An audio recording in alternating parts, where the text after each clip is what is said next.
Hello, everybody, and welcome to FourWheelTech for June 22nd, 2024. 24, 25, 2025. It's been a long day. I'm MayorWatt. I run ohmTown.com. And this is season 2, episode 25. And after 3.5 years of doing the shows, I still screw up every once in a while. Anyway, welcome to FourWheelTech. This is the front page of ohmTown, but FourWheelTech looks like that, and that's where a lot of our articles are stemming from. We aggregate a bunch of news into 6 main categories and 50 channels, 7 of which have been turned into a podcast and a live show like this. I'm in the time machine trying to make up for my mayoral duties pulling me away. At any rate, we're going to be talking about a V8 and an MGB, Corvette hypercar, cars to buy after winning the lottery, far away from ready. I don't know. It's a Ferrari away from ready. Bentley Bentayga 2026. 5 articles, automotive, technology, here at ohmTown. Boom.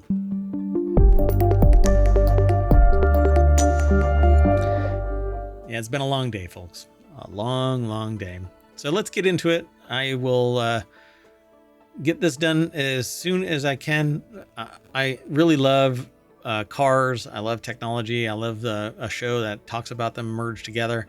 And was recently at a car show, as a matter of fact, in the DC area. And it was a blast. All of the cars were super modified, and some were themed. Like there was one that was themed about Star Wars and was focusing on stormtroopers and had seats like a stormtrooper. There was a stormtrooper in one of the seats. It was just pretty awesome. And that was just one of them. There was a Hulk one and all kinds of cars. It's pretty cool stuff. Anyway, the first article that we're going to talk about is going to be one of those kind of cars, like super modified beyond what it normally would be on the road.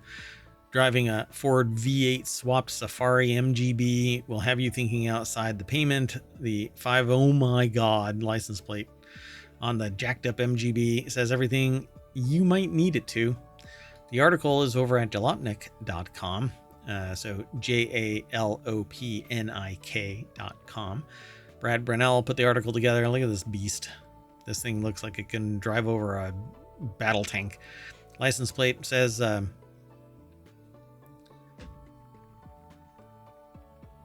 yeah, really, 5, oh my god, right? Yeah, it's a portmanteau of 5-liter engine swapped into the car and the fact that it's an MG. Meanwhile, the driving experience will definitely have you saying, oh my god, at least 5 times between starting and getting to your destination. With a Ford 302 under the hood, sourced from a 1997 Ford Explorer SUV, this MG makes use of 215 all-American horsepower. And it travels through a Tremec T5 manual transmission. That 5-liter heater has more than double the 95 ponies this Morris Garage's Chrome Bumper B would have had brand new from its 1.8 liter inline 4. Yikes.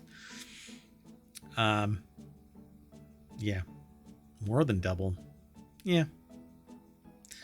So Safari everything is in the mood of the automotive enthusiasm world right now, with seemingly everyone lusting for the freedom and accessibility provided by an overlanding sports car.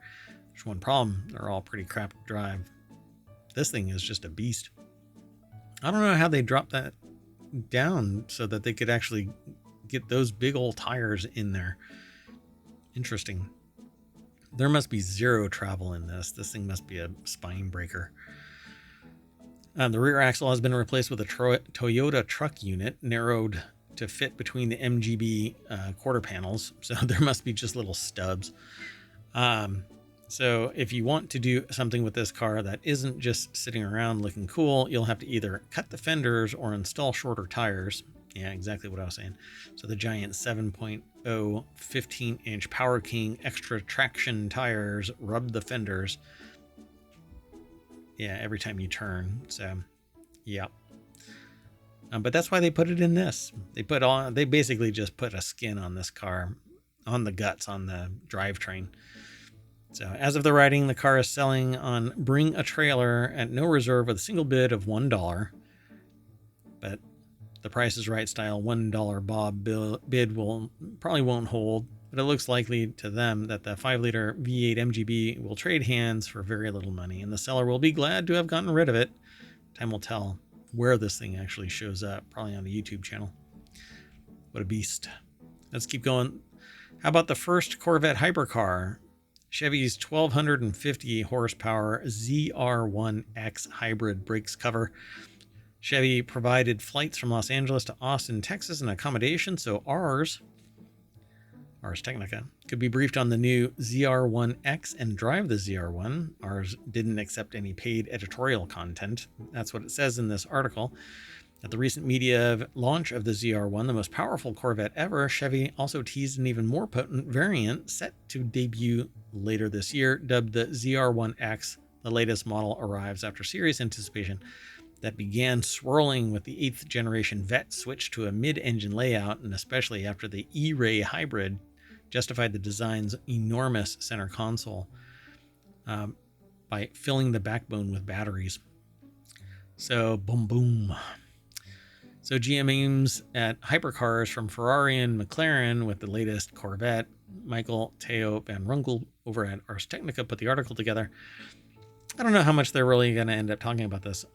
So Hype Online, ahead of the official unveil, nicknamed the top spec car Zora after Zora Arkus Duntov, the GM engineer known as the father of the Corvette, but instead ZR1X follows the industry's typical alphanumeric nomenclature, where, as usual, X means all-wheel drive. All right. So this thing, let's see, the same 1.9 kilowatt-hour battery pack now holds 26% more charge than the E-Ray, which helps bump the front motor's output from 160 to 186 horsepower and from 125 to 145 pound-feet of torque. This allows the GM to predict the ZR1X will achieve a 0 to 60 in under 2 seconds. That is a heavy vehicle to go that fast. But it has a recipe by complementing the ZR1's 1064 horsepower twin-turbo V8 with front electric motor, resulting in a claimed combined rating of 1250 horsepower. Essentially, you'll be able to get off the start faster because you'll have immediate torque from the front tires, while the rear tires are going to be pushed by this massive twin-turbo V8. Pretty amazing. If they get everything lined up, I guess it's going to look great and sound great.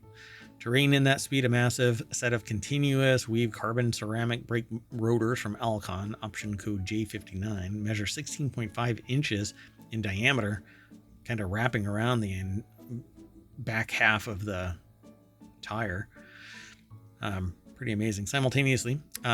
So similarly, the ZR1X will also be available as both a removable hardtop coupe or coupe and a powered hardtop convertible, meaning that in its heaviest guise, the American hypercar might push up to 5,000 pounds. And even without confirmed pricing, the ZR1X clearly takes a swing at Ferrari's F80, McLaren's W1, and Porsche's highly anticipated, yet unconfirmed, next-gen hypercar. So it looks like it's going to be over $175,000. Yeah. All right. There's a whole bunch of talk about this. You can go over to Ars Technica and read the rest of it on your own. And if you do want to do that, you can hit !FWT over in chat on Twitch. It's already in the show notes over on YouTube. And I look here and I look there because I've got 2 different monitors for the show's stream destinations. Anyway, let's keep going. The next article is over in FourWheelTech. These are the first cars you'll buy when you win the lottery. I don't know about that. Daniel Golson over at jalopnik.com. If you're a car aficionado and you've got all the money in the world, then I suppose so. They said that the first person, Daniel Golson said that the first purchase would be a Bugatti Veyron, which I can appreciate that. But I said that I would promptly have refinished in a two-tone purple color scheme so that no customers originally got. You all submitted a ton of great answers. So this is all from the people of Jalopnik. So the Alpine A110R. It looks like a Audi TT, basically. What does the R stand for? The Alpine A110R is $360,000 for a 4-cylinder. Yikes. A London cab. Is owning a London taxi worth it? Honest experience. So the person says that an Austin FX4 taxi, they're a sucker for British cars. I'm going to hit play on this. I want to see what it... there's an ad. Damn it. Anyway, we'll come back to it. Audi A6, $27,000 luxury car. Huh, that's funny. Saline S7 and Cars You Miss. Yeah, that's an older car, right? Let's see. S7 is an excellent answer. You'd also love to have the most perfect example of their first car, W123 300 TD. Let me see if that... Skip. All right. Oh, yeah, one of the old school taxis. I dig that. Yep. Hold on. Renting a taxi, death of diesel, downside. I don't know. Working for the tax man. I don't know what they're talking about here. Anyway, I dig the old school taxis, British taxis. All right, Saline, Pagoda SL, the Monkey Mobile replica. So the Monkey Mobile from the band The Monkees. Hey, we're the Monkees. The Icon Land Cruiser, Nissan Atlas fire truck. Yeah, that would be fun. Mercury Marauder, Citroen DS Chaperon, Maserati 3500 GT, Spider, childhood dream cars, they say. Yeah, I don't know. These are not the cars that I would get. I don't know what I would get, but it probably would not be these. Hold on, I need to pause that. All right, let's keep on going though. The next article is over on FourWheelTech. Ferrari delays its second EV because not enough people want one. True. Ferrari hits the brakes on building a second electric supercar. Europeans are losing interest in EVs faster than Americans, and that's because there's no reason for it. The technology just sucks right now, and nobody wants to be an early adopter for it. If it had fast swap batteries and there was infrastructure that allowed for it to be swapped out fast, then yeah. But nobody wants that. Nobody wants to sit for 2 hours to 6 hours for your damn car to charge. If we were to slowly evolve into battery technology, battery chemistry that allowed us to have longer range, then sure. But we jumped over EREVs with gas motors, gas engines, to recharge the battery and extend the range straight into pure EVs. And it's just hot garbage. Although there was a time where fast swap battery tech was actually coming into vogue, but I guess the profit margin wasn't there good enough. And so now these batteries are going to end up in 10 years in landfills. And some industry is going to have to recycle it. Now that industry is spinning up, but it's just hot garbage what we have now. Andy Kolmowitz over at jalopnik.com put the article together. So lock in, folks. It's Tuesday, and we've got a lot to talk about, they say in this article. This morning's edition, Ferrari hits the brakes on building a second electric supercar. Jaguar Land Rover is cutting its forecasts, and Polestar gets a big boost from Geely's founder. This is all broken up about different topics, but Reuters had previously reported that a second Ferrari EV had been under development, but the Italian automaker has remained quiet about it. Ferrari isn't alone in delaying or outright canceling an electric supercar and just electric vehicles in general. Americans are actually more into EVs than Europeans, but yeah, I don't know. I'd say that Americans have been sold a lot of bullshit about EVs, and I don't know. We're getting what we asked for. Buyers are becoming more and more hesitant to switch out their gas cars for EVs. It may seem like this is an issue primarily in the US, but it turns out a new survey shows that the trend is actually more pronounced in Europe. The main reason is pretty universal, though, cost. The survey conducted by Shell spoke to 15,000 drivers across the world, including England, China, Germany, and the US.